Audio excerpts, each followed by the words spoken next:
If you're 50 or older and think Social Security disability insurance will be there if your body gives out before retirement, brace yourself, because Washington just threw a curveball. A new proposal could make it much harder for older Americans to qualify, especially those who've spent decades doing the kind of work that leaves your back, knees, and hands worn thin. We're talking about the people who built, lifted, drove, and fixed America, now facing a system that may suddenly treat a 55-year-old with lifelong injuries the same as a 35-year-old just starting out.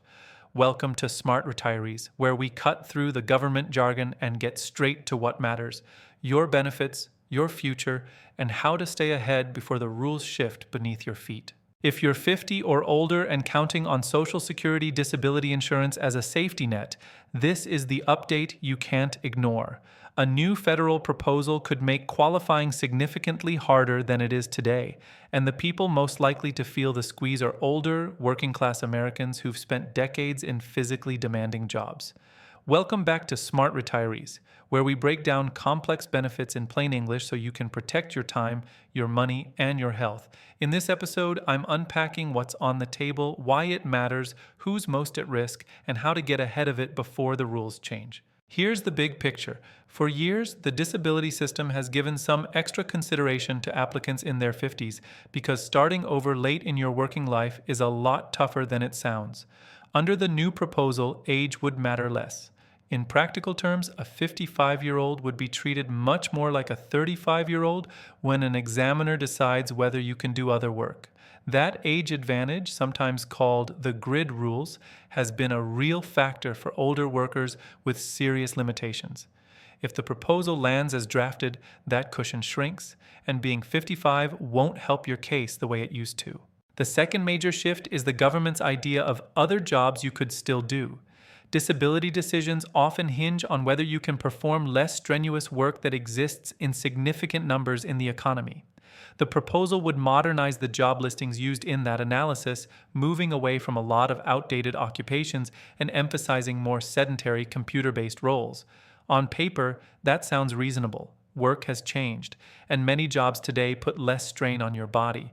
But when those updated lists are plugged into real cases, they could increase denials by saying, you can do a desk job, even if your real-world background, training, and medical restrictions make that leap unrealistic. Analysts have estimated that as many as 1.5 million Americans could lose eligibility over the next decade if these changes take effect. The heaviest burden would likely fall on people who built their lives doing hard physical work: coal and logging crews, construction and warehouse teams, long-haul trucking, waste and wastewater operations, and big-box retail labor. These are folks whose skills and bodies reflect decades of real hands-on effort. Many live in regions where disability benefits are a critical safety valve.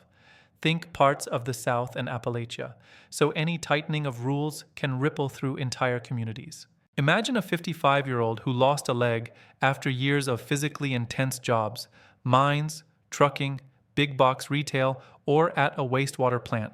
Under current rules, age and a lifetime of manual work history help acknowledge how hard it is to start from scratch behind a computer. Under the proposal, that age cushion largely disappears. The updated job lists might point to a range of sedentary roles and say, try this instead, even if prolonged sitting worsens pain. Prosthetic fit limits mobility, or gaps in digital skills make those roles out of reach without serious retraining. For someone already dealing with major medical issues, that's not just a paperwork change, it's a life change. Supporters of the proposal argue the disability program should reflect today's labor market and that decisions should focus on whether a person can still do some available job, regardless of age. They see the updates as common sense: fewer outdated jobs in the listings, more emphasis on modern roles, and a more uniform standard. Worker advocates, on the other hand, say the change pulls the rug from people at their most medically vulnerable. They point out that many older workers don't have the training, credentials, or physical tolerance to jump into computer-centric work, and treating them like 25-year-olds ignores decades of wear and tear and the reality of late-life retraining. So, what should you do right now if you're between 50 and 60, have a long history of manual labor, limited formal education, and serious health limitations that make desk work or retraining unrealistic? Step 1. Document everything. Keep your medical records current. Gather clear descriptions of your functional limits and maintain a detailed work history that shows what you actually did on the job. How much you lifted, how long you stood, how often you had to climb or crouch, what tools you used, how your symptoms flare over a shift. Step 2. Ask your doctor to be specific in their notes. Phrases like cannot lift more than 10 pounds, needs to elevate leg for 15 minutes every 2 hours, or can only sit for 20 minutes before standing are far more persuasive than general statements like patient has pain. Specifics help decision makers understand why even sedentary work may not be feasible for you. Step 3. If it's feasible for your health, start exploring basic retraining now. You don't have to become a programmer, but getting comfortable with email, spreadsheets, and online forms can clarify what you can and can't do, and that clarity strengthens your case.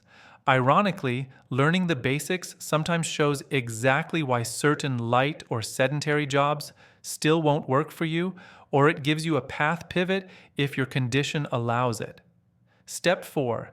Talk to a qualified disability attorney or experienced advocate. The rules are technical, the evidence needs to be framed correctly, and well-prepared claims tend to fare better. The right guidance can save you months of stress and, frankly, can make or break a claim. Regulatory timelines often move in stages. Proposals are published, public comments are collected, revisions are made, and then the final rule is issued. Details can change before the ink is dry. But the direction of travel is clear. It's getting harder to qualify based on age alone, and the bar for you can do some other job may rise as job lists are modernized. If you or someone you love fits the profile we've been talking about, getting your evidence organized and your strategy set now is the smartest move you can make. If you found this helpful, tap like so more retirees see it and hit subscribe to Smart Retirees for clear, no-nonsense breakdowns that protect your benefits. Tell me in the comments what training or support would actually help you pivot if you had to. Is it basic computer skills, ergonomic equipment, flexible schedules, or something else entirely? Stay smart, stay prepared, and I'll see you in the next video.